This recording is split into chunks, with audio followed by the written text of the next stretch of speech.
All right, 5th bite into the mic. Wait. Did we clap last time? Yeah, we did. Oh. 3, 2, 1. Nice. That was so crisp. We're getting better.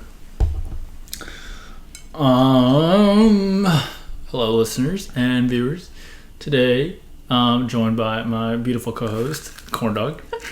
Now, Sarah and me, we're gonna be doing our family episode today. So, kind of just like all things family. What we want in a family, what we don't like about our families. We might get there. We'll see. See where the conversation goes. And we're joined by an array of snacks. I have my Diet Coke that I'm like half done with. Dude, I'm just chowing down on this corn dog. What brand is that again? I have no idea.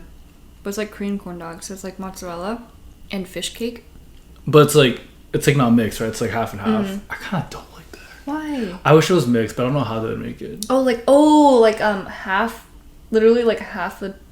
Oh, dog. you mean like hot dog? Yeah. Pies? And then half a mozzarella stick. I feel like the production cost, what they could sell that for would not be too much.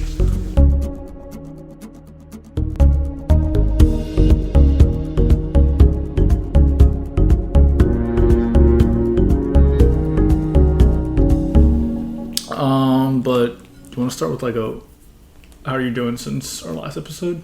Mm-hmm. It's been a couple of days. Yeah. We're kind of off our normal filming schedule. How were the past couple days for you while I give some ASMR? Yeah, no, go for it. Fucking destroy that dog. This is my last week of clinical, which is so exciting. This is the end of my 3 years of PT school. How does it feel? I don't know. I'm happy. It's over. I'm happy. I think I really enjoyed school, actually. Like the friends and just all the experiences. But I'm just so sick of being a student. Like, for those who don't know, PT school is 3 years, and then I was an undergrad for 4 years before that, and I just went straight in. So it's been 7 years of just studying, being broke and shit, and it's just I'm not complaining. I understand it's part of the whole experience, but yeah, graduations is literally next Tuesday. You're not gonna be there, right? If I remember correctly. Yeah, but a couple of our other Purdue friends will be there. Unfortunately, I have to work, but I will be cheering you on. I'll send you the Zoom link. Perfect. If we have one. And How long is your ceremony for? I think an hour. Oh, that's not bad. Yeah, because we're walking. Our class is 78. It'll be fast. This might be the last time you see me wearing scrubs. Cause job update. I'm considering doing non-PT stuff. Because I'm having a quarter-life crisis on what I want to do with my life. Yeah, you are. Yeah, I ranted to Sarah about this, when I just failed my exam. And then I've been talking to Rebecca, my family, and other people in my life. And I don't know. We can have a more in-depth conversation on that one day. Because I don't want to just turn into, a big rant. But I have a lot of opinions on, long story short, I think being a clinician into healthcare isn't sustainable. And I think that's something I'm realizing. And honestly, having someone like you who's made that transition, even though it's not completely the same thing, it's inspiring almost, knowing that options exist out there. Because I think at the end of the day, you don't want to be tied into something where your life just sucks. And I generally don't think PT is in that state right now. I think it'll be better 50 years from now. But the way that how messy our country is and all that, I don't know. Yeah. Again, people prioritize different things. Personally, for me, I'm just really thinking about. So this might be my last time being a physical therapist, but we'll see. Yeah, exciting though. Exciting. I mean, I feel like this is a natural place for you to pivot or just slow down for a second, because it is finally the schooling has coming down, and now you can choose your next chapter and assess more. I don't know if I've told you this, but I'm kind of thankful I failed in hindsight, because I feel if I did pass, I would have just pigeonholed myself to being a PT. Let me only look for PT jobs. Because it's what's next? That's exactly it's natural progression, but failing is more perspective and more time, which is what I wanted. Yeah, I feel a lot of people are they only get maybe a week or two between when they finish school and start working, And I feel like so many people are like, I wish I took a longer break between, because like that's literally the last time they can kind of have that break. I mean, I guess you would just like quit again, but our graduation is 14th. I have a friend who's working the 20th. I'm like, you're insane, bro. Are they okay? He wanted it. Oh, okay. Yeah, no, he's okay. He wanted it. And I'm like, okay. Yeah. Good for you. And also, I think I do feel like I'm blessed to have finished my education at such an early age. Yeah. There's a lot of people in my class who are like older, and I'm not like speaking for them, but something they've mentioned before is I feel rushed to like do as much as I can right now, versus I guess me being young. I don't know, I can take more risks almost. Like life isn't that, like I'm not that highly invested, you know, in your life. Yeah. Yeah, that's fair. Those are great things to pull out of this experience. How the cards unfold. It is what it is. All right, enough about Yes. my life. How about you? What did I do this past couple days? Yeah, what have you been doing? I had a very nice walk in Central Park on Saturday. Like, having lived here for that long, does your Central Park experience, like, does it feel like dumbed down at all, or you're still like pretty like, this is sick? I honestly haven't been to Central Park Loser.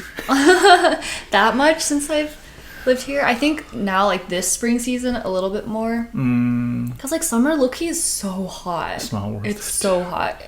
Yeah. And then, okay, the other thing, and this is really just like, I have to remember that I live in New York and that it's exciting to live in New York, so I should just do things. But sometimes I get to a point where I'm like, I forget that, and I'm like, even if I only takes 15 minutes train to get to Central Park, I still have to walk 15 minutes up into a part of Central Park, because that only gets you to the very like very bottom. Like, but then I'm like, okay, no, literally, girl, you live in New York, just do it. Like, it's fine. That's not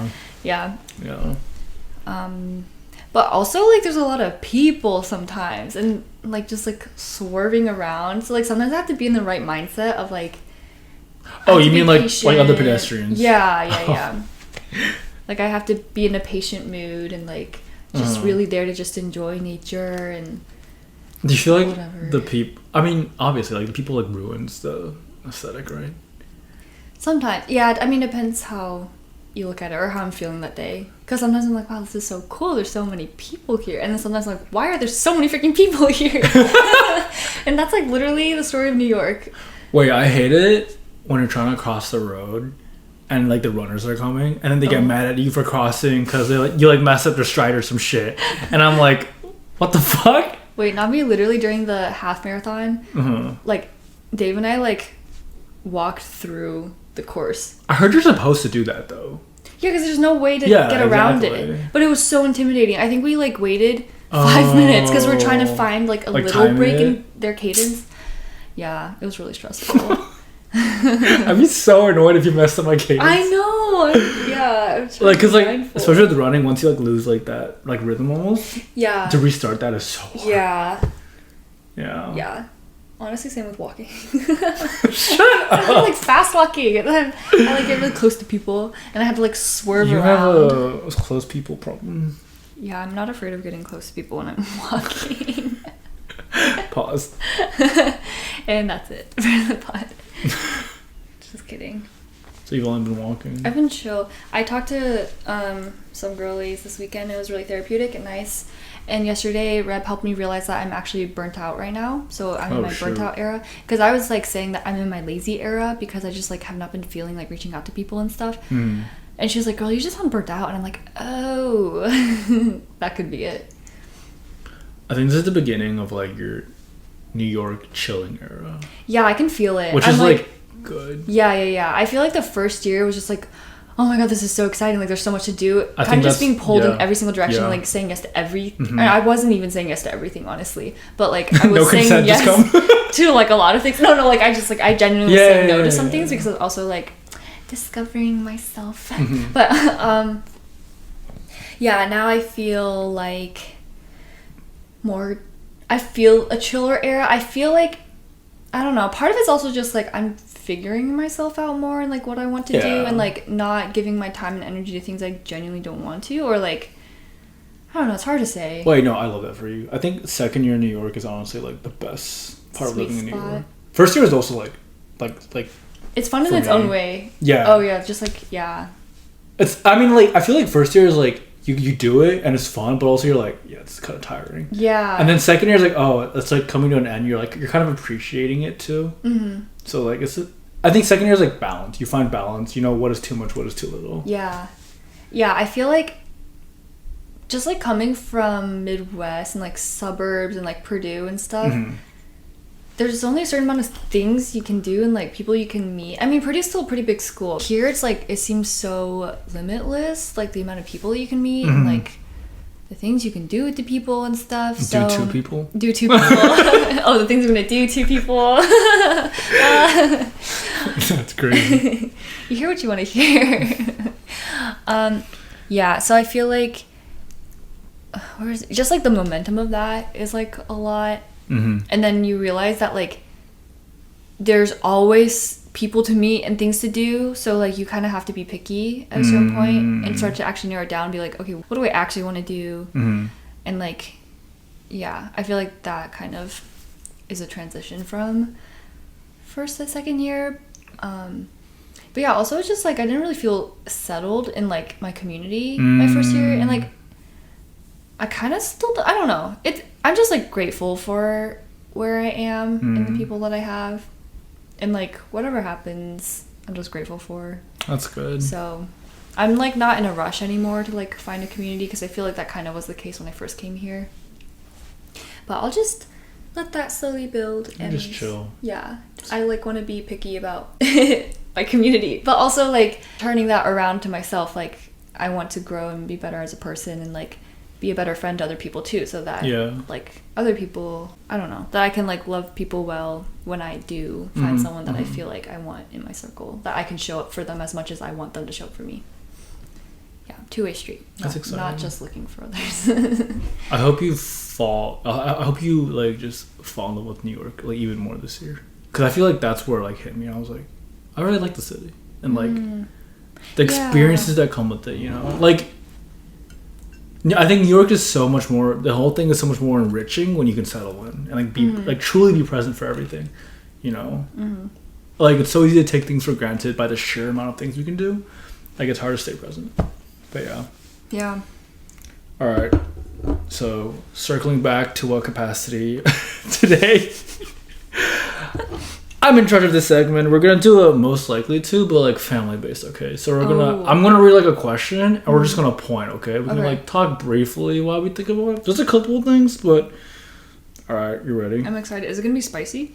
Not spicy, but when I made these, I was like, oh, I can see myself doing these, and I can see Sarah doing these. Okay. So I'm curious if you also see these as like me and you, or just like all me, or maybe all you. Okay. So we'll see. Cool. I'm still eating my corn dog, so. All right, you ready? Most likely, wait, put your hands up. No, point on 3. Okay. Most likely to steal their kids' allowance so they could buy a Starbucks. All right? Wait. Let me think. Most likely to steal their kids' allowance. Like you see their piggy bank, and you're like, "Yo, I'm down $1. Shit." They wouldn't care because I gave them this, and you reach in and pull. Wouldn't I be using credit card? Let's just say. No, you have no credit cards. Okay, fine. You take their credit card. I don't know what's worse, taking $1 or taking their credit card. Does it have to be Starbucks? I feel like this is targeted already. No, I drink Starbucks. Oh, okay. So I know you drink Starbucks. Fine, it could be like you're like missing like a small amount. Okay. Like it could be Starbucks, it could be like groceries. It could be like, but like you need it right now. You're like, oh my god, if I don't get the Starbucks, I'm gonna die. Let me use my kid's credit card. Let's do $1. Okay. Ready? Okay. 3, 2, 2, 1. Yeah, we pointed both at me. Can I say my reason? Yeah. I think you'd be really good friends with your kid and they wouldn't care for you to do that. That's an interesting take. You don't think you'd be friends with your kid? I want to, but now I'm like, you know, that's a whole nother thing that we can get into later. Okay. If you think you should be friends, like have that with your boundary parents. almost. Yeah. Oh. Let's put a pin in that. Okay. My reasoning for myself was that I would put the money back. Like I would use it in the moment and then I would put it back. Like repay them almost? Yeah. Because like if I'm in a point where I'm like, oh, I like need this in a jiffy, it's like borrowing from my friend. Okay, yeah, which like but also, you know, it can teach them to like trust and What? share. Okay, actually, If my parents stole something from me, without even without telling me, like even they paid me back, I'd be kind of like, the fuck? really? Like they had the act of reaching into my piggy bank and taking out like $1. Well, I would ask them. Oh, well, then the question should have been without asking them. Oh, the question was steal. They wouldn't know. Oh. It's not like I would. I would just be more likely to. Yeah, more likely than me. Not that you would. Okay, yeah. All right, moving on. Most likely to swear I already know on this. purpose in front of their kids. I already know this. You do? Yeah. I think it's pretty even. We'll see. Really? Okay. Yeah. 3, 2, 1. Yeah, we both pointed at Adrian. I don't think I have a potty mouth, but I think I would swear like if I was watching sports on TV, like oh shit. Is that on purpose or accident then? But I feel like I say like oh shit. Okay, I would never just like openly say like fuck, but like if I'm driving and someone like cuts me off, oh shit, you know, like under your breath. Oh shit. No, like they would hear me. Oh, you know what's funny? What? I think it's so funny when my dad says shit. What? He's just like under his breath and he's like, I mean he knows English, but he's not like super fluent in English. Yeah. But then occasionally he'll just be like driving or like whatever, and then I'll just hear him go, shit. Wait, wait, real quick. I think people who normally don't swear, and then when they do swear, it's the funniest thing ever. I think I'm like that to some people.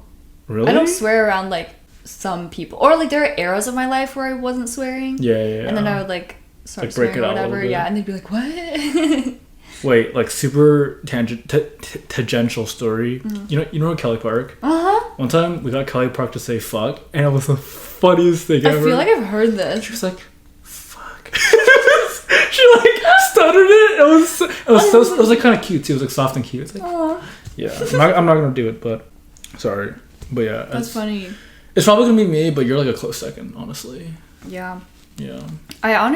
That's another thing that we can talk about because I've been thinking about that. Swearing Would in I front of your cuss in kids. front of my kid? Yeah. Oh, okay.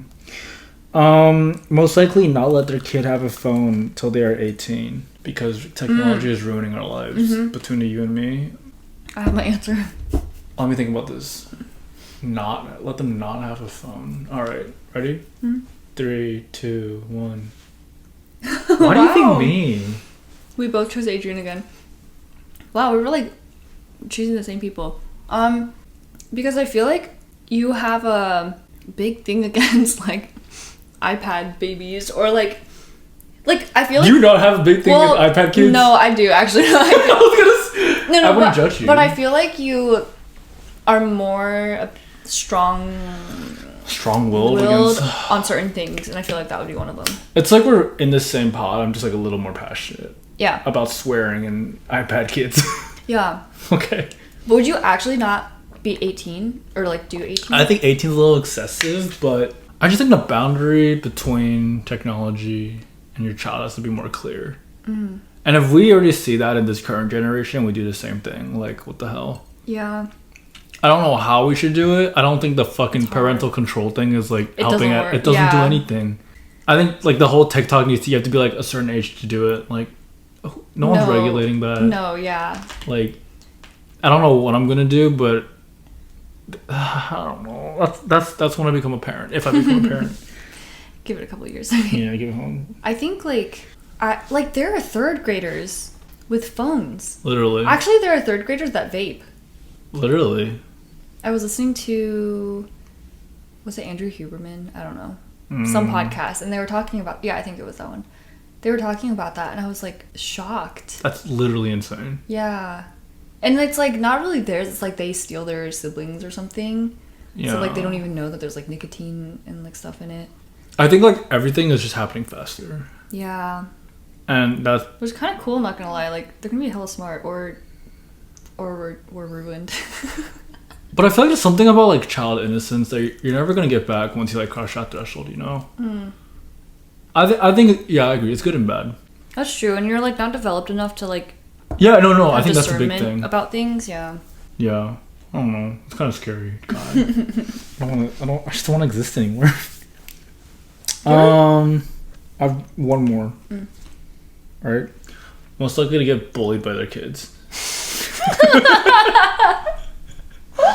I have my answer. That's so funny. There's only one clear answer, Sarah. Wait, I feel like this is hard. There's only one clear answer, Sarah. Who is the epitome of all bark and no bite? There's only one of us. Ready? Exactly. Wait. Okay. 3, 2, 1. I'm happy we agree on that. It's me. It's Sarah. Dude. Sarah would be bullied AF.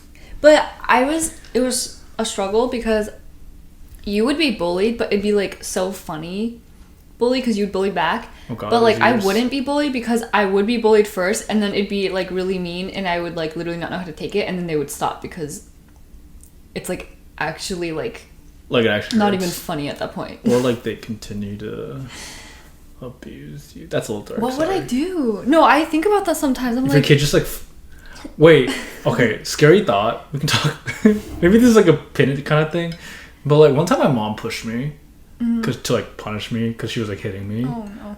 And like I low-key threatened her. I was like, what if I pushed you back? What would you do about it? And she low-key got kind of scared. Oh really? And this is the point when I was like big enough. I was bigger than her. I was never actually gonna like hurt her. Oh. But I was like, if I ever had a kid who wanted to just like fuck me up, and especially for like people who are like smaller stature, like Annie, like what can you do at that point? Don't piss your kid off, I guess. But then, how are you as a parent? I don't know. There's being a parent's hard. Being a parent's hard. Would you ever Take them to a dog trainer. Oh my god. What? Dude, you what if have that dog becomes a trainers at thing home. and that's like preschool basically, like a child trainer. Oh. I guess. Yeah, it's literally called daycare. You know, they don't train your kid though. It's just Doggy. I remember in my daycare I learned the word the. Was that your first word? No. Oh. But Duh. I just remember them making such a big deal out of it. Like- They're like, this is a really, really hard word. Duh. The. Because it's like The. kind of hard to say. Like, Oh, the TH? yeah. That was interesting. That was fun. You would get bullied, huh? We had the same answers for everything. I guess it's good. We're you see yourself the way I see you. We're gonna be great parents. We can start talking about our families and stuff, I guess. You have an older sister, right? Mm-hmm. But it's a big age gap, if I remember. She's 13 years older. That's kind of crazy. So I basically grew up an only child as well. Do you consider yourself an only child? No. But I don't know. I feel like I have tendencies. Oh, like the only... Okay, I see. Oh, yeah, you see. Like youngest child versus only child tendencies, honestly. And I have both, which is like great. The best of both worlds. Okay. Because I know a couple friends who like have like super old siblings and they don't consider them like siblings almost. I feel like in a weird way sometimes I like, well, not as much now, but I feel like when I was in school sometimes I would like forget that I had a sister just because like I spent a lot of my childhood like without her, but I would see her maybe once a year. Wait, when did she first leave? Like what grade were you? I think I would like middle school, right? And she went to college? I think I was still in elementary school. Really? Maybe the tail end, but like still shit. yeah. And she never came back after graduation? She would come back like every so often. But like she didn't live in Indiana? Yeah. She moved to SF and she's been there ever since. Holy shit. Well, she went to San Diego first for school. It was a lot better when I was in like high school and college. Like then we became more like friend sister vibes because when we were younger I would like pull her hair and like oh my god, yeah. you're annoying. Yes, of course I was. And like I remember one time she had one of her best friends from college or high school was called Rebecca, and when I was in elementary school like they would come home after school and like sit in her room and lock the room, and then I would just be knocking at her door being like, Jen, I want to play.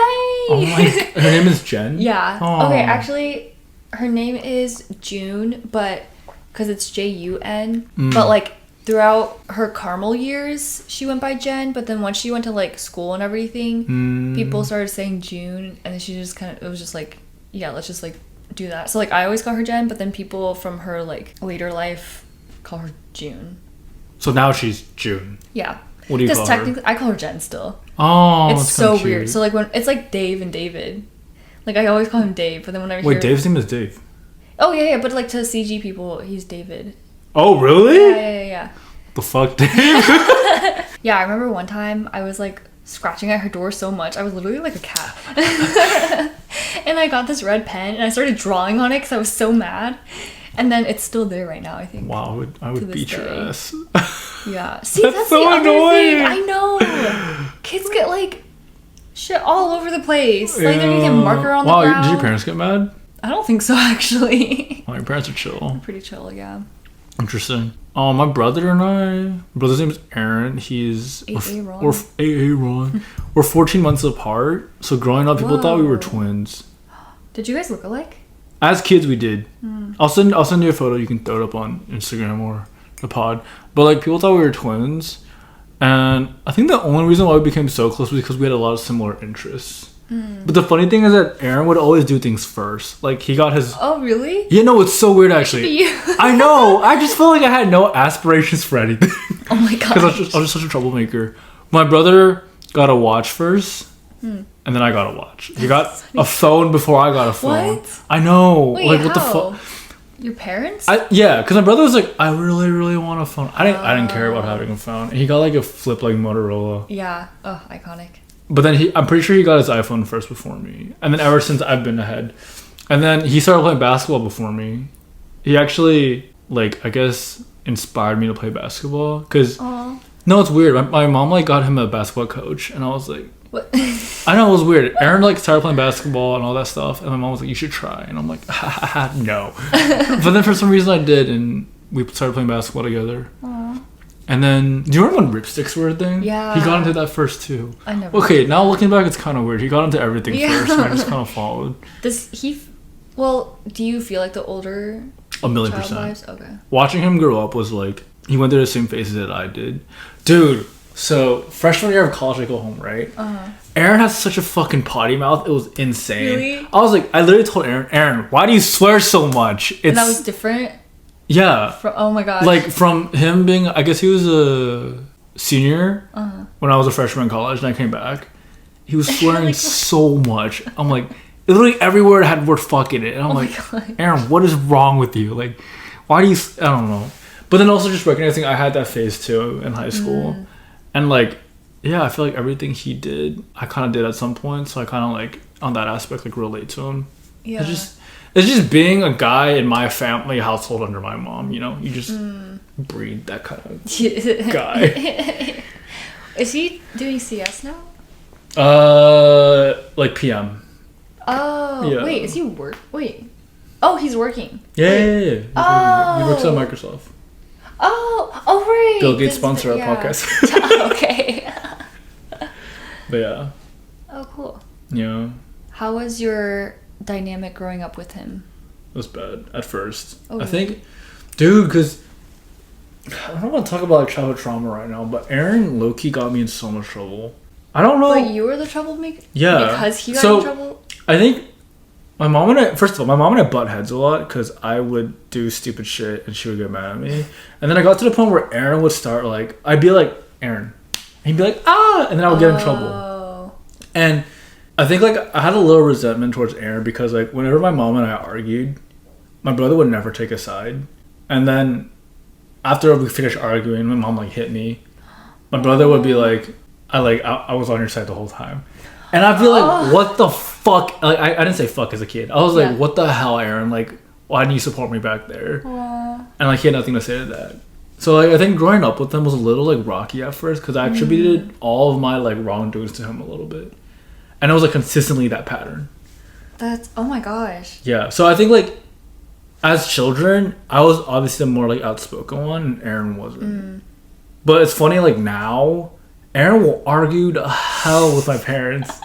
Dude, one time we were going to a Dallas Mavericks game, we're just driving in the car, and Aaron is in the back arguing with my mom, and my dad turns around, guys, stop arguing, this is stupid. And Aaron was like, I'll argue if I want to argue. Like, Aaron, you're 24, shut the fuck up.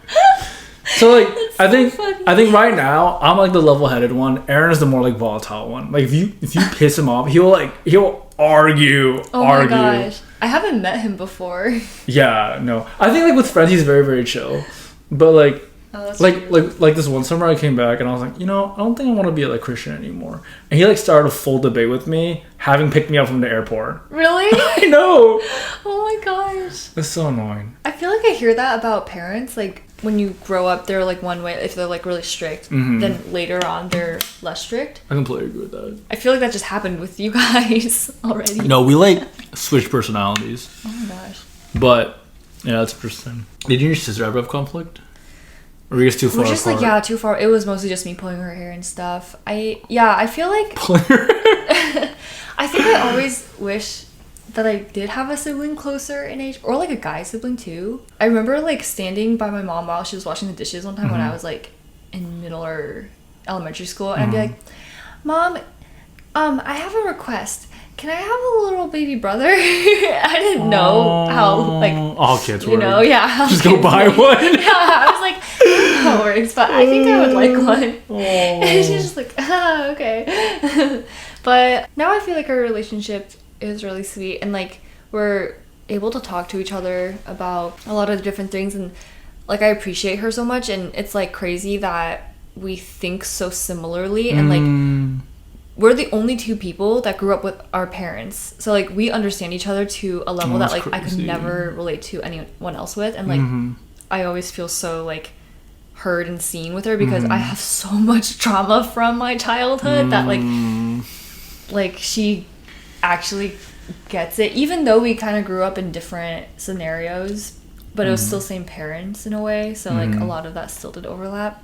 But yeah, she's like my even like kind of mentor too, because she's like been out in corporate whatever for so long, and like has a lot of good advice. Did you ever feel any resentment towards her like growing up? Honestly, no. Like Okay, that's good.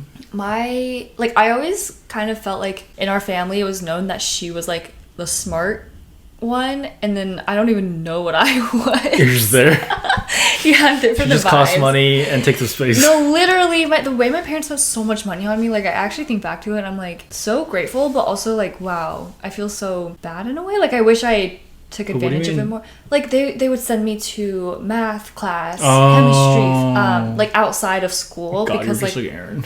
Dude, yeah, was that community big? Like there was like outside of school tutor, not like even it was like not even supplemental, it was like to get ahead, or like to do like science olympiad or like math olympiad. I think yes. I mean in China for sure. Like your whole life is just like education outside of school. I think like it was so evident when it came to like SAT camps and shit. Oh gosh, like, yeah. Okay, this is the one thing I found the most annoying growing up. Aaron got a whole like private college counselor that my family paid for, because everybody else in our community had it, but I didn't my year, so I had to kind of do it like with our shitty high school counselor. And so that's like one thing, not resentment, but I was just like, what was mine? Wait, why didn't your parents? Because they thought I didn't need it. But my class, I think they saw like, oh, like having a private counselor like helped a lot of these kids. Let's try to get Aaron the best things possible. So they gave him that. Look, I have no resentment. I'm just like the way my life played out, I'm happy, Yeah. But Aaron's life was a lot easier as a result of it, and I just like noticed that, What's interesting is you're the older one here. Yeah. So I think my sister, I don't know, I mean I can't speak for her, but she paved the way for me for a lot of things. Yeah, my parents are like so chill now, and honestly like even throughout high school and stuff they were pretty chill. Do you know if she has any resentment towards your parents about how she was raised or anything? I don't know about how she's raised. Maybe like I don't know, just like even nowadays like they're just very stubborn. Are they tight, your June and your parents? I mean she like, went through a period when I was in like high school and college where she kind of didn't call that often, and my parents were like really sad. Like it was really sad like being home and like seeing that, and they don't. My mom would always be like, oh, like Jen never calls home, like she doesn't care about us, like stuff like that, and I'd be like, oh my gosh. And then sometimes I would, not that often, oh my God, I know, but sometimes I would text her and be like, hey, you want to call parents? I didn't like, it was just like maybe once that I like did that because I was like, oh my gosh, we're like really sad. So then I saw that and I was like, okay, when I go to college, like I'm gonna try to call. Did you? It was like phases. Yeah, probably like worse, like once a month. Yeah. If not like maybe like once a week. I don't know. Honestly, I don't think I was like that great. Even like here, I will go like a month or something without calling sometimes. Bro, call your mom. You know, it's like in phases. Like sometimes I'll call every day. Wait, that's like low-key the same as my family now. I'm notorious for... Okay, first of all, I call my parents every week.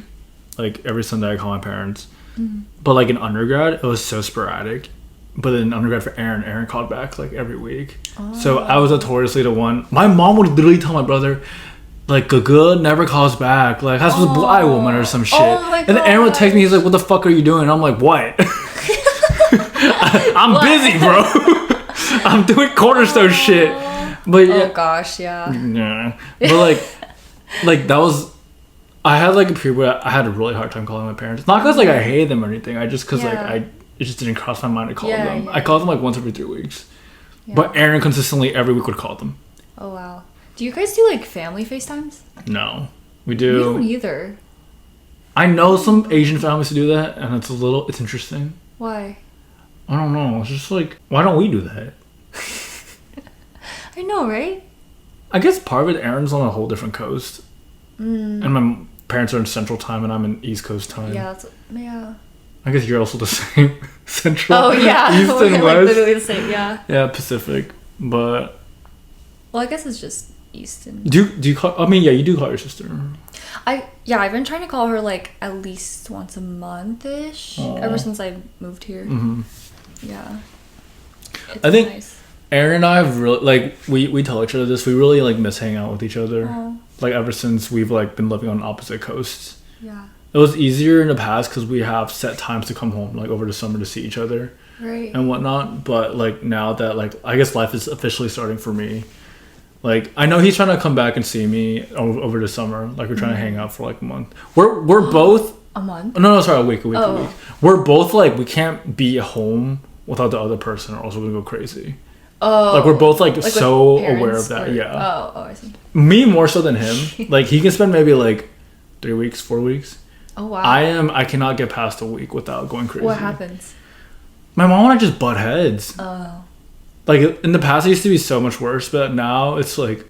I think, again, it just goes back to, like, my parents just... I think my mom especially hasn't gotten over the fact that I'm an adult. You know? And I think, like, me being a student these last 7 years has played into that a little bit. So, like, she's still, like... Okay, I love you, Mom, but, like, whenever she educates me on healthcare stuff, I get so triggered. I'm like... What is her background? A, she's never worked a day in her life. Oh. And B, she has a master's in statistics. Oh, okay. So, nothing related to healthcare. And I think that's like some like childhood trauma involved with that, because back when my acne was really bad, she had all these like weird ass concoctions on how to fix my skin, and I was like, Mom, you're not a dermatologist. She's like, no, I know, just like I read about it. One thing she did was smear banana peel on my face. Oh my God. Like, literally. Did it work? No, she like. Dude, why is it giving like? We would finish eating banana, and then she's like, "It's time to smear." And I'm just like, I have like the headband on, and just like, oh my God. Oh my. And then like, oh is my that, God, like, funny to look back on? It is funny. It's funny, but like now as like a healthcare provider, I'm like, Mom, you have no basis for what are you. That's why I'm like really concerned when she gets when COVID was a thing back then. Mm-hmm. She would get these random ass facts on like. Oh, dude. I'm like, where is this coming from? Like, literally WeChat. Literally. My parents too. I'm like, come on, like. That's why, like, any healthcare advice, no, I don't take it. Do your parents lecture you? Yeah. Is it both? My dad? No, just my mom. That's my dad. Your dad lectures you? How do you take it? Or do you feel like it has some sort of like basis? It depends. I'll take in what I want to take in, but sometimes things just start like getting to a point where I'm like, that's literally like not based on like.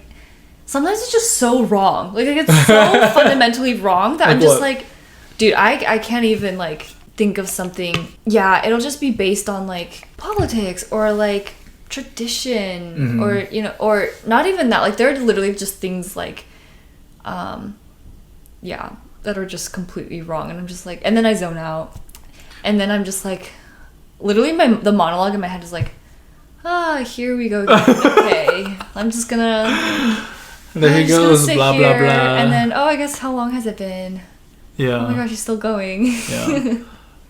Dude, I so relate on that. Like, lecturing, yes, but another big thing was just like my mom felt like she knew what I wanted for myself. Oh. Like, this is so evident when I was getting haircuts as a child. She'd be like, oh, Adrian, try this haircut. But it wasn't like, oh, try. It was, do this haircut. Oh. And then, like, oh, she never asked you, like, what haircut do you want? I would say this is what I want. But she's oh no, 这个比较好看. Like, 这个, like, she'd be like, oh, this Taiwanese broadcaster's hair was so cute. You should get it. Like, get it. And then she'd take me to the barber shop and she's like, oh, cut his hair like this. And I'd just be like, no, you know. Do you feel like that? I'm assuming that happened in a lot of different aspects of life, not just yeah. Do you feel like that has impacted you to this day? I think it just goes back to any opinion my mom has about my life. I'm really just like, against it. Like, even like just because it's her, or like I think now it's gone to the point just because of her. Oh, okay. Like, it's hard for me to differentiate between what she's saying is valid and what she says it's like invalid. In my ears, everything. Again, I love my mom, but everything she says to me is invalid. Does Aaron feel this way? So that's like a whole other topic, because Aaron does not get any of my childhood trauma and why it's shaped me like this. Like, he doesn't get it at all. Oh. He's always like, God, this was very prevalent like 2 years ago when we started like openly talking about it. And this is in the height of like when my family relationships were like really bad. I would tell everything Aaron said. Sorry, I would tell my brother everything that happened to me, and he'd be like, oh yeah, I get it, but like you just have to forgive them. And I'm like, what? Like, you want me to, like, what? And it wasn't until later that I realized, like, Aaron and I had very different childhoods. Oh. I think he actually had a very healthy and supported, like, childhood. Mm-hmm. And whether that was because I paved a way or I experienced most of, like, the brunt of it, you know, like, I don't know what, but it's very evident to me that Aaron and I had very different experiences. And I think, like, that's kind of similar to what you and your sister, too. Yeah. Like, a little bit of overlapping childhood trauma, but not exactly the same, right? Yeah. I think Aaron did have trauma, but like definitely on a lesser extent than I have. Like, I know, and that is why he is so close to my parents. And I honestly think that every family needs that one person. Like, if we're being completely honest, Aaron has taken care of the family more than I have, and I love him so much for that. You know. Yeah. Yeah, it's weird. Like, we'll still talk about it to this day a little bit if it's relevant, and he'll be like, "Yeah, it never happened to me." Can't relate. Can't relate. Oh my gosh. Yeah. Yeah. I mean, I can see how. Wow, that's like really the first kid scenario. I feel like. Dude, I need to talk to more older kids and see how they feel. Yeah, you should. We have an older kids episode. Come on, guys. That can be. We should do every archetype episode. Yeah. Caleb's kind of older. I mean, he's an older brother, but he has two younger. Well, that's so interesting. Like, how a gap would cause you to develop traits from like another. Yeah. Because you're essentially an older child. Yeah. Huh. Because you feel single/youngest. Yeah. Wow. Okay, that's pretty interesting. Let's move away from siblings a little bit and talk about like your parents specifically. What are like some traits you've like inherited from them? I'm always curious like what your like personality makeup is. Oh my god. Genetic makeup is so easy, but like personality, like what do you... Which also genetic, low-key, is debatable because I think I look like my dad. Actually, no, it's not debatable. I literally look like my dad. When I put my hair back for like dance and stuff, like when I like slick back everything, people like... So you think you look manly? No, I'm kidding. Chisel. No, I'm kidding. I don't think my dad's like chill. Anyways, yeah, I have like face shape and nose. Slay. Big slay. Okay, I actually do see like both of my parents' personalities in me. So I would say my mom, I think like growing up she kind of would be like I don't know if negative is the right word, but kind of just like pessimistic almost? A little bit, yeah. But I think I think like I kind of was like that too. But low key, I feel like over the past couple of years both of us have grown so much. Okay, actually, I feel like I'd always say I was optimistic-ish, like to a degree. You give off optimism. Okay, the way that I give off pessimism is, or just like, I don't know if pessimism is the right word, but just like kind of negative energy is when, like, do you expect negative things to happen to you? Like, oh, I'm not gonna get into No. college, or oh, well, not anymore. Like I would like maybe earlier in life, but I think like midpoint in my life, I kind of just like changed that. Like the way that it would manifest in me is if something good happened or I'm talking about something good about myself or like a situation, I'll always like say something bad because I don't want other people to feel bad if I'm experiencing something good. Wait, give me an example, because I'm just imagining crazy shit. Oh my gosh. Okay. Like, I got into college with my dog died. Oh my gosh, no. Okay, something like simple, like I like went to meet a new friend and we went to this like restaurant, okay, and I come back and you're like, oh, how was the or like how was your friend or whatever. I'd be like, oh my gosh, like it was so good, but like the lighting was so bad or something, or I don't know, and like I couldn't see, or like, oh, it was so loud, I really couldn't. My company was so subpar. Or like, oh, the food was like not that good or something. You know, it's like, why would I have to like... Wait, you still do that? I've been really trying not to. Were you like that in undergrad? A little bit, because I've never noticed that before. Maybe that only comes out, I think actually, you know what? I think that only comes out with, no. It does come out with like most people. No. That's crazy. It's like very subtle. It's really subtle. I think I don't do it all the time, but I think like a lot of the time I can. But it's something subtle that I like picked up. I'm like, I'm going to stop doing that because like, why do I have to interject that? And your mom does that? So my mom does it to a different extent. But I feel like over the past couple of years, both of us have been more optimistic and like just happy. And honestly, like growing up, even with grades, I think they were just glad that I got into pharmacy school and they just wanted me to pass. Like at that point, like this is where I'm saying my parents had really, actually, my parents didn't even have to push my sister. My sister just pushed herself because she had to be really independent growing up. That is so older kid mentality. I know, yeah. She's like literally so smart, like by her own doing. Like my parents didn't even have to like do whatever. So like for me, they also didn't do much. Like I don't know, making sure I'm like doing my homework and stuff. Like they would ask, but like I would just say yeah, I finished, even if I didn't, right? Because like whatever, like I'll do it later. Bad kid.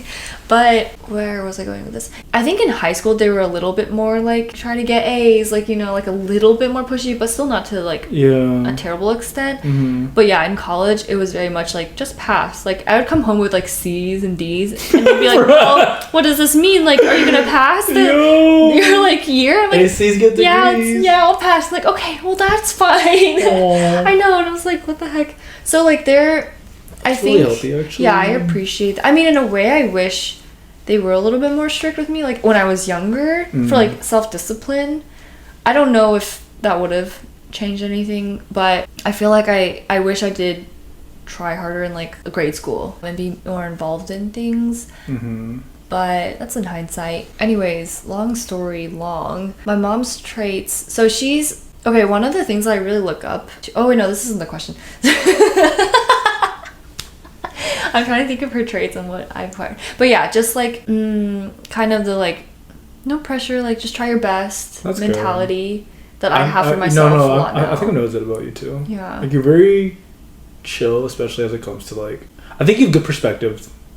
Like you know what's important to you and what isn't important to you. Like what really matters, you know.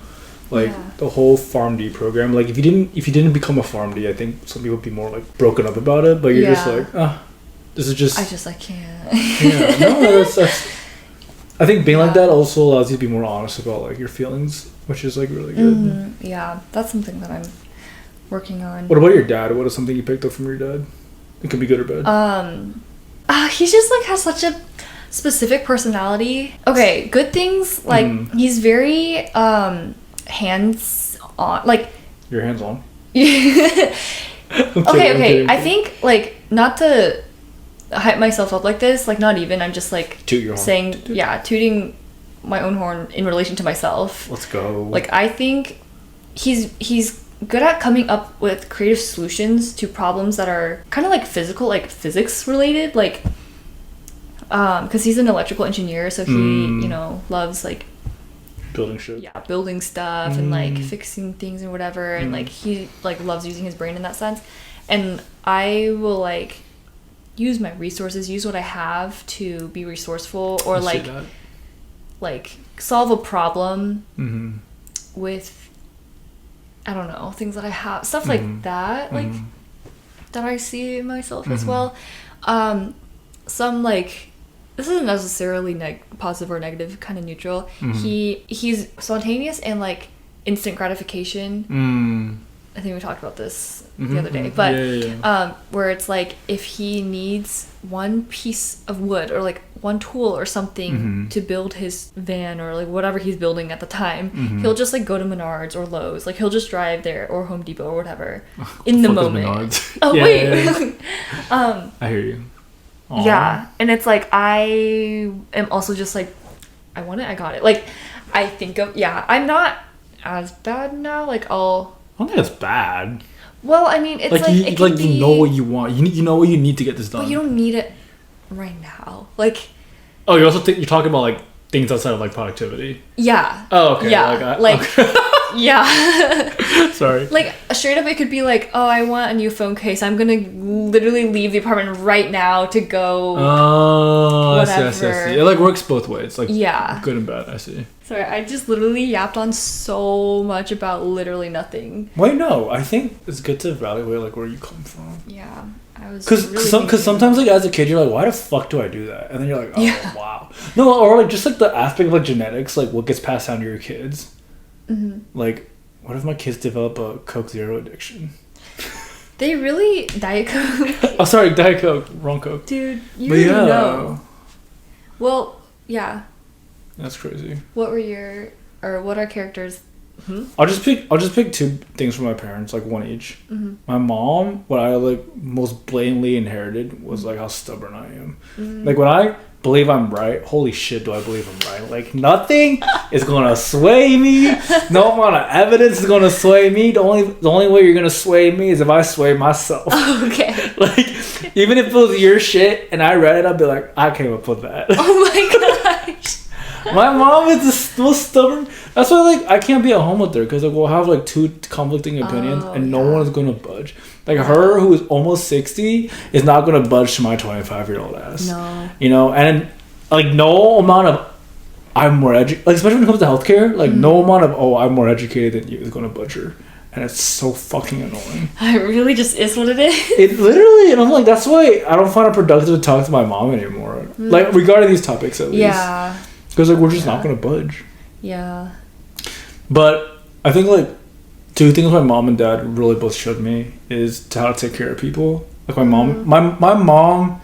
I have a love-hate relationship with my mom, but I think my dad taught me how to be a man, like taking care of other people.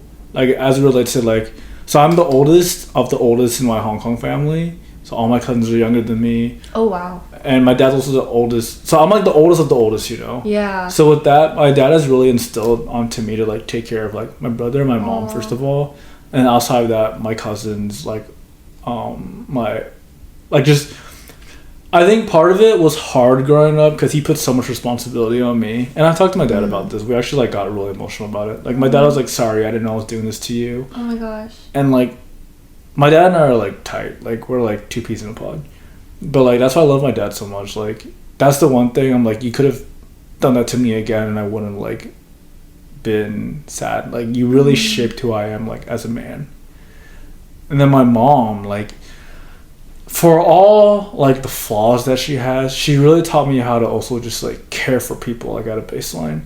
You know, like I think she's very flawed in the sense that she's really opinionated. She's really stubborn.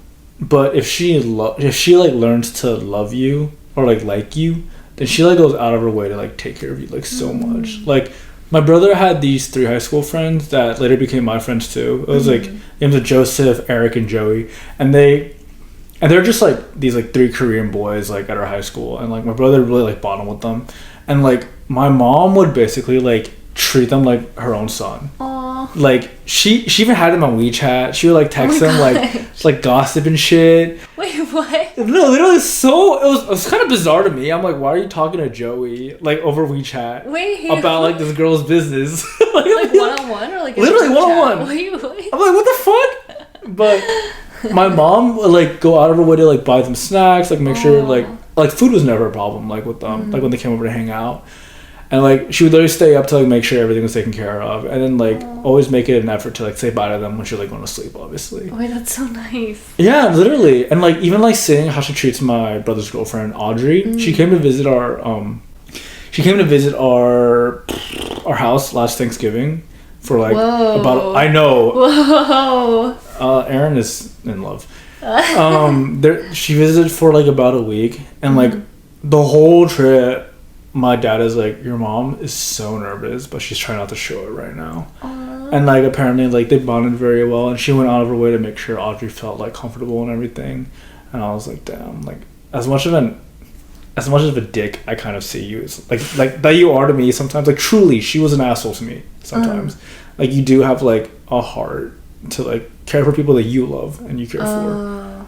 And like just taking like another step is extending that to like, wow, she sacrificed her career almost to like not have a job to be a full-time wife for my brother and I.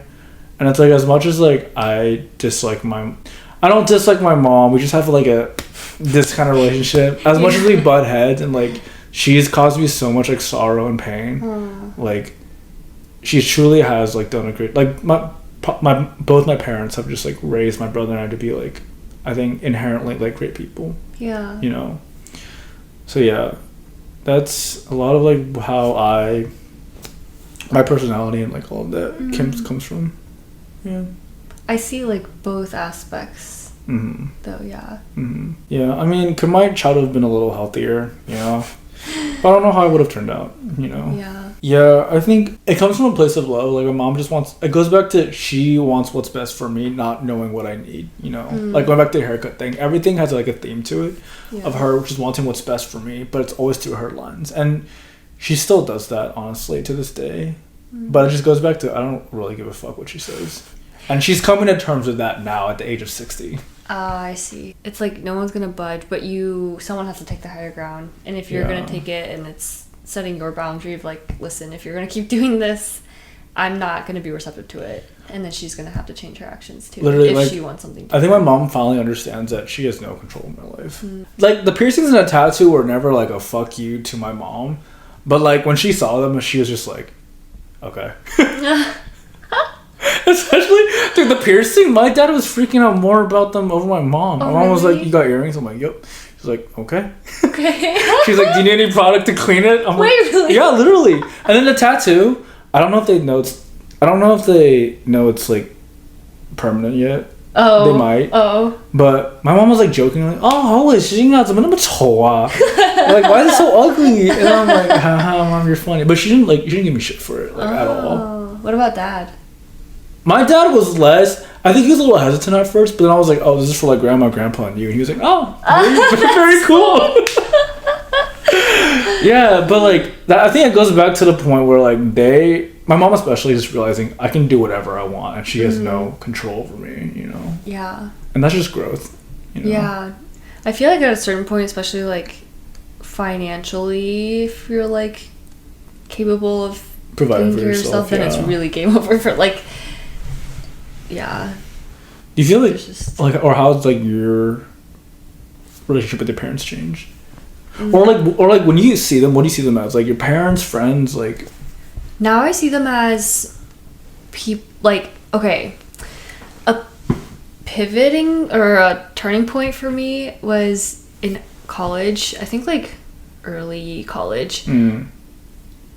Oh gosh, this like still breaks my heart to this day, but it like has changed the way I like see them. I think before that point it was just like, oh, they're my parents, and like almost like not taking advantage, but just kind of forgetting of their unconditional love for me. Taking advantage. I don't know if that's the right word, but like, you know, just you're just yeah. I'm just like, I don't know, probably and feeling entitled and to more and like whatever. You're not like really being grateful for like. What they are, because I just like did not have the capacity, I guess, to like understand that. You really don't as like a child. Yeah, until you like go to college and you look back and you're like, oh my gosh, like they did so much for me. But at this point, I remember like just like fighting with them at home, and my mom was like, oh, because like I was like talking to them about something like advice wise, and I was like just not taking their advice. I was just basically like, no, like, I'm not taking this, like, whatever. We're just, like, fighting. And then she was like, we just want to talk to you. Like, we just want to hear what's going on and, like, maybe give advice or just, like, you know, tell you from our point of view, like, what we would think and stuff. Like, and then she was like, okay, if you don't want to talk to us, then what are we to you? Just, like, to give you money? Like, we're just here to give you money? That's it? You go off to college and that's it? And then, then I was, like, silent. And I was like, what'd you say to that? I think it's hard for me to be vulnerable with them, but I think that time I, like, really was. Did you cry? Yeah, I was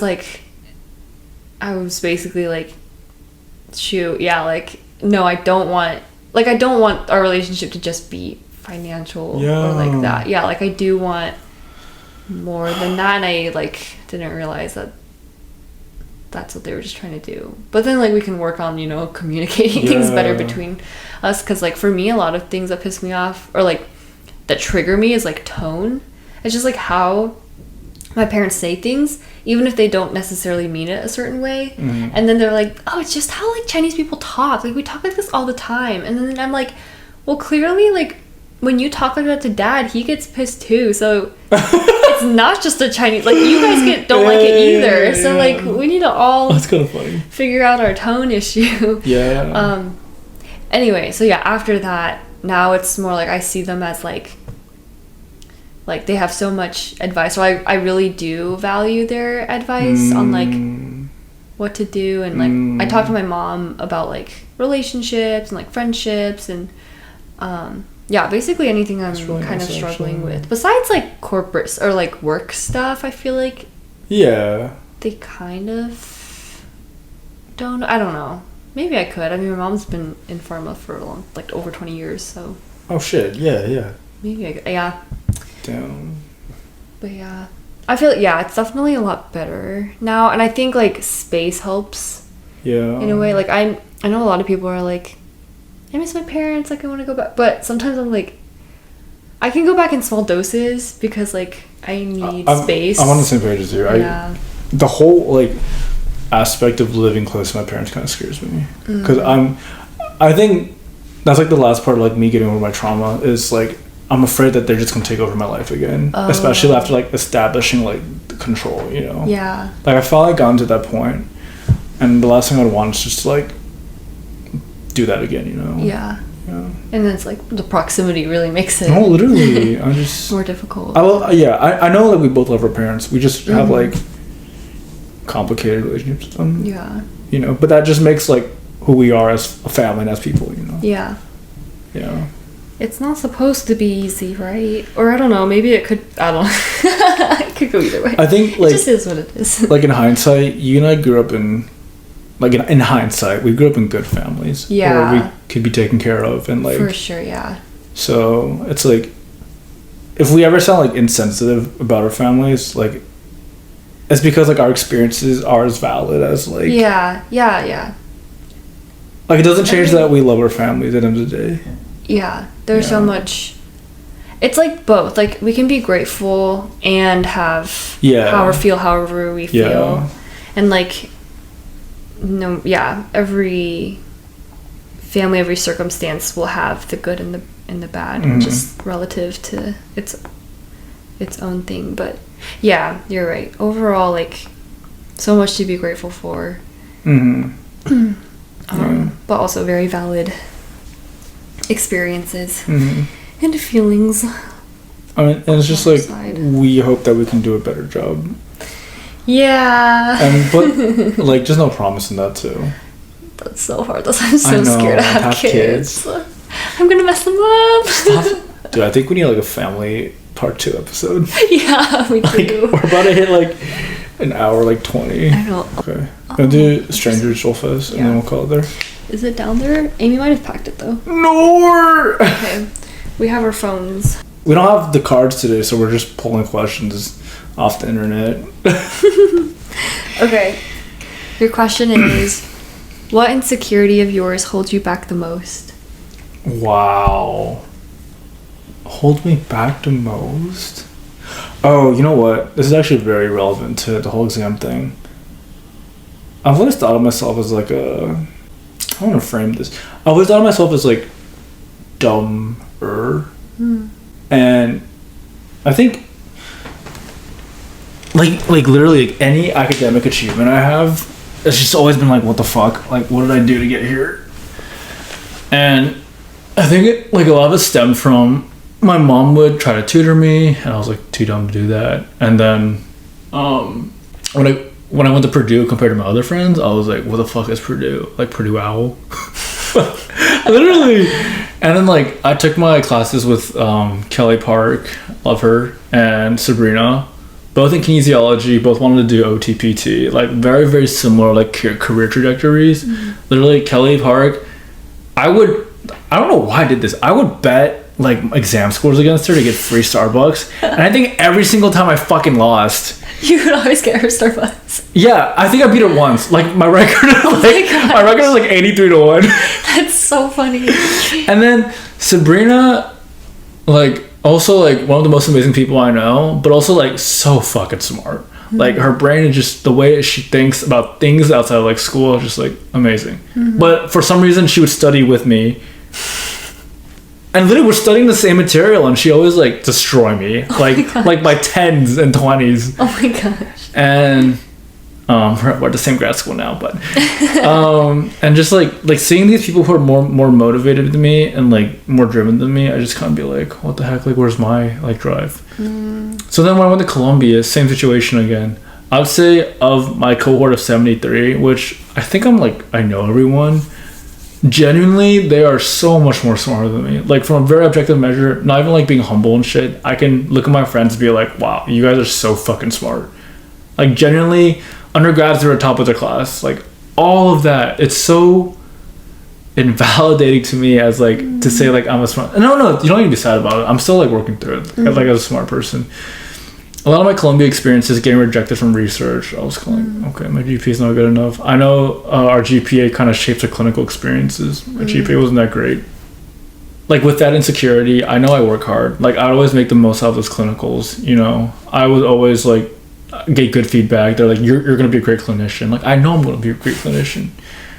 But and like even like talking to you about like the whole like licensing exam, I said like it'd be nice to pass this exam and reaffirm that I am like indeed smart, and I am indeed like somewhat of intellectual. Like even me going to Columbia, I still don't consider that like I'm smart. I think I worked hard. I don't think I'm smart. But yeah, with that insecurity is also just like I know I work hard, and I'm going to use the opportunity to like work as hard as I can to make myself happy, to put myself on a good career path.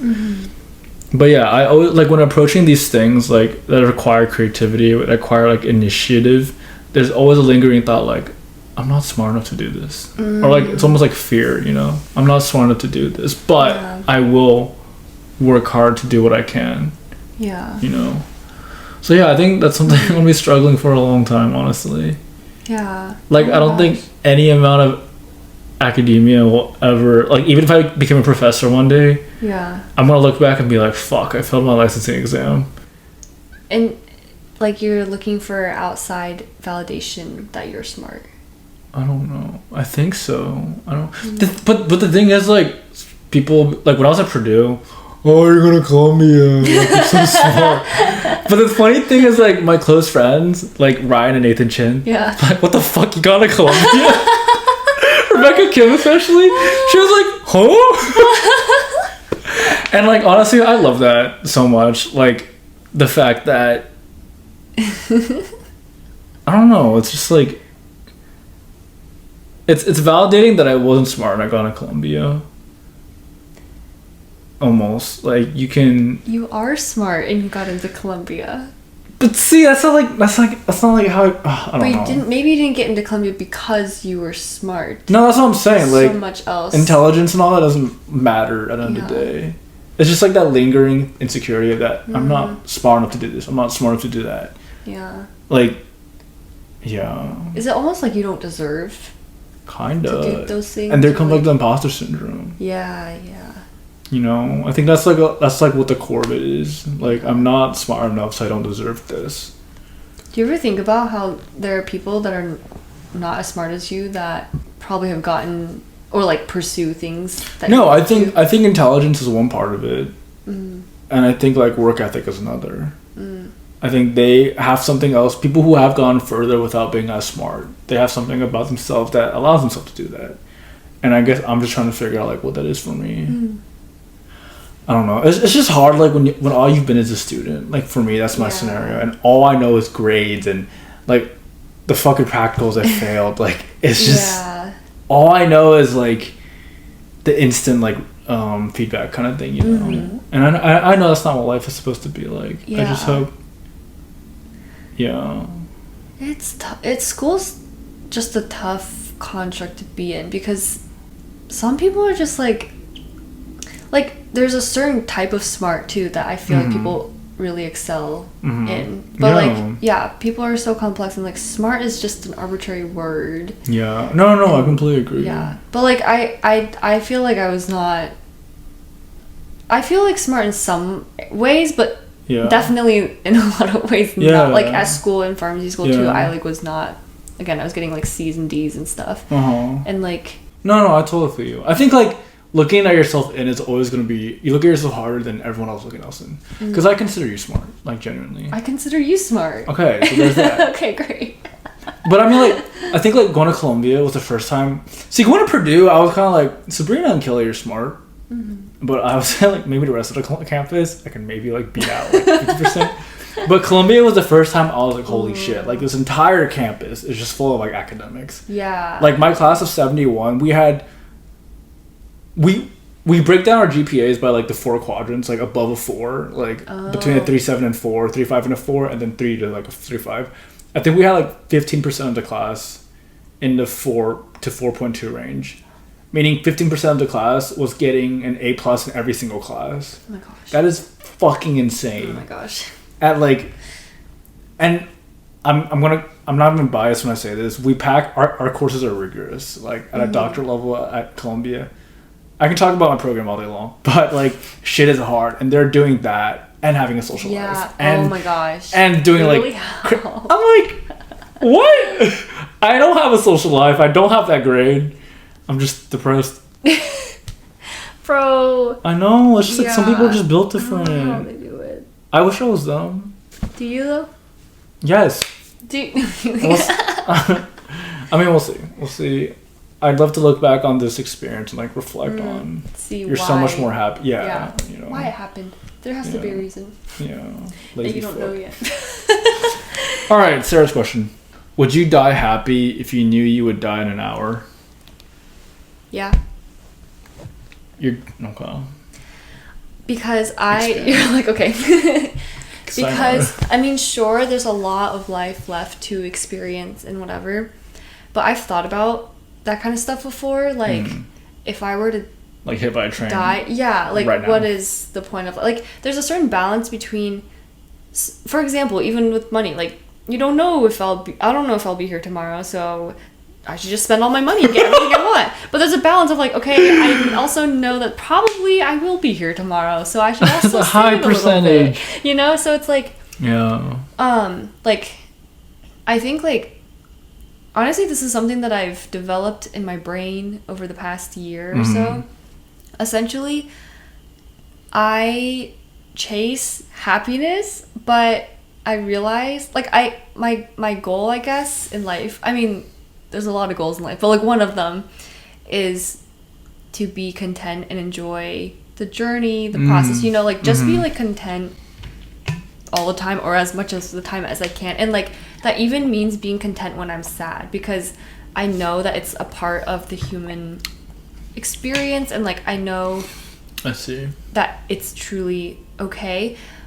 And it's like I don't want to hinge on a certain point in my life, accomplishing something, getting married, a certain age, a certain milestone to be happy. Like that's not what I'm living for. Because I feel like I've experienced so many milestones where it's like then you just look for the next one and the next one. It's like, but most of my life is spent living between the milestones. So like I want to be happy there, not just at the milestone. So in order to do that, there's something every day that I look forward to, and it can be literally the most small thing. Like, I'm just so excited to make my little coffee today at home, or like use my little glass straw, like in my ice cup. Like, that's just so fun to me. That's really or cute. like waking up and just like feeling my bed, because I love my bed and my blankets, and just like feeling the tug of my blankies on me. Like, it's just so nice, even though I don't want to wake up. But yeah, so if I were to die in an hour, I'm just happy that like I don't know, I'm just like, okay, well then I'll just enjoy whatever. Like, it's like just having patience for myself to like trust that my life will pan out. And like, for example, the community thing that I was looking for in New York, like, I just have patience and trust that it'll come when the time's right, whenever. Like, I don't have to rush it right now. Oh, that's nice. That's actually really healthy, especially in New York. I think, like, where everything is XXX, or like hustle bustle culture, like, to be able to slow down and be present and like genuinely just like be content with like what you have. That's such like a good, healthy way to look at life. I feel like this developed because I turned 25 and my frontal lobe Shut has the developed. Fuck. You're so wise. No, but actually, I think New York, like, the struggles that I've had in New York pushed me to like develop this mindset, because I was just so miserable that I was like, I don't want to be miserable. Like, this is just a waste of my time. Like, I don't want to spend my life being miserable. For what? Like, I have a choice. Girl, you're gonna be so present when you move back to the suburbs. Oh no. You're gonna be like hyper present. You just don't sleep anymore. Dude. You just, I love being awake when I'm asleep when I'm awake. What?